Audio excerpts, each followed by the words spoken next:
नमस्कार, मी संजय भोकरे. आपण पाहताय जनप्रवास लाईव्ह. उद्धव सेना आणि शिंदे सेना हे सध्या अंधश्रद्धेमध्ये यांचे सगळे भक्तगण गुंतलेत की काय, याच्यावरच आज विश्लेषण करायचं आहे. कारण आज विनायक राऊत त्यांची माजी खासदार आहेत.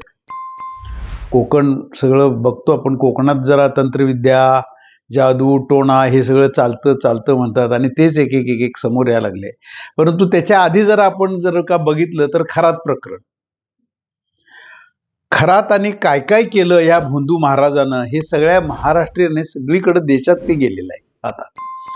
आणि ह्याच्यामध्ये सुद्धा हे सगळे केसरकर, त्यांचे माजी मंत्री शिंदे सेनेचे, म्हणजे शिंदे शिवसेनेचे, त्यांच्याबरोबर एकनाथ शिंदे जात आहेत त्या खरात महाराजाकडं. खरात महाराजानंच ती तंत्रविद्या आणि काय काय दिलं. गुवाहाटी, तिथं रेडे कापले. आता हे आरोप कोण? उद्धव सेनेचे संजय राऊत. संजय राऊतांनी किती आरोप केले. रेडे कसे कापले, तंत्रविद्या कशी केली, काय केलं, खरात प्रकरण कसं झालं, खरातांना कोण कोण भेटले. उद्धव सेनेचे आरोप. आता उद्धव सेनेचे सापडलेत संजय आपले विनायक राऊत, माजी खासदार. आता त्यांच्यावर आरोप चालले.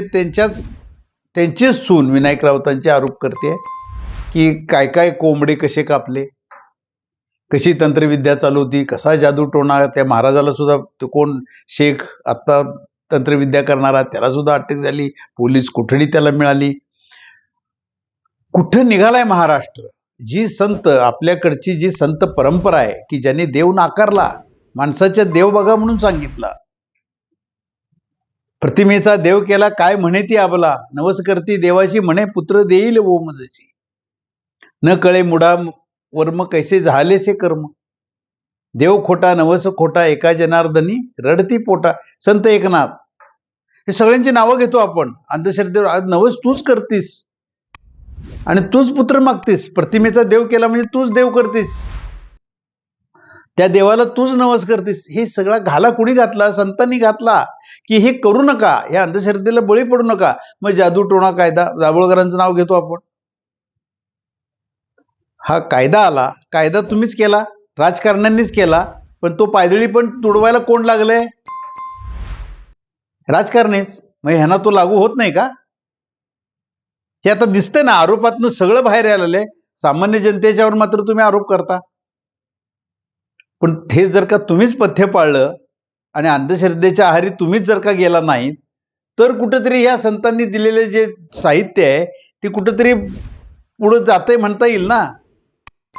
संतांची शिकवण कुठेतरी अंमलात आली म्हणता येईल. पण आता हे संत साहित्यच कुठेतरी कचऱ्याच्या कोंडाळ्यात टाकायचं ठरवलंय की काय या राजकारण्यांनी, असं म्हणायची वेळ आलेली आहे.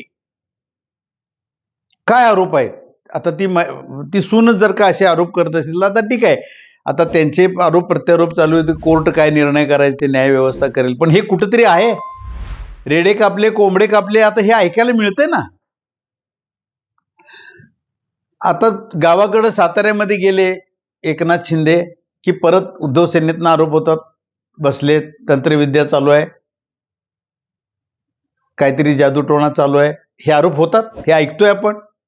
मग हे उगीच आरोप करतात का? काहीतरी त्याच्या मागे आहे का?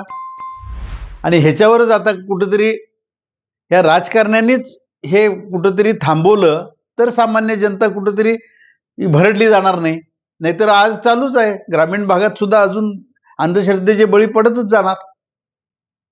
विनायक राऊतांच्या प्रकरणामुळे आज ह्याच्यावर बोलण्याची पाळी आली ना. आणि खरात प्रकरण आता ताजं आहे.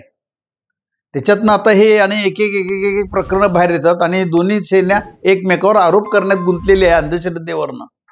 मग हे खरोखर ही अंधश्रद्धा जर का असं असेल, जादू टोणा वगैरे ह्यांच्याकडे चालत असेल, अशा राजकारणात जर का होत असेल, तर मग आता पुढच्या काळामध्ये ह्यांच्याकडची शिकवण हीच आहे का, याचा विचार करून आता तरुण पिढी पुढच्या वेळेला राजकारणात यायचं का नाही ते विचार करेल. पण एक नक्की आहे की दोन सेना म्हणजे उद्धव सेना आणि शिंदे सेना तंत्रविद्या करण्यात गुंतले आहे की काय, असा विचार मनामध्ये आल्याशिवाय राहत नाही. आता अंधश्रद्धेच्या बाबतीत मात्र आपण सगळ्यांनी जागरूक असलं पाहिजे. सामान्य जनतेनं या पुढाऱ्यांच्या नादाला लागू नका हे सांगायची पाळी मात्र निश्चितपणानं आहे. अंधश्रद्धे, जादूटोणा विरोधक, आता जादूटोणा करणं हा कायदेशीर गुन्हा आहे, पण आता हे राजकारण्याला लागू नाही का, ह्याचं उत्तर आता राजकारणीच देतील. आज इथंच थांबू, उद्या पुढच्या भागात.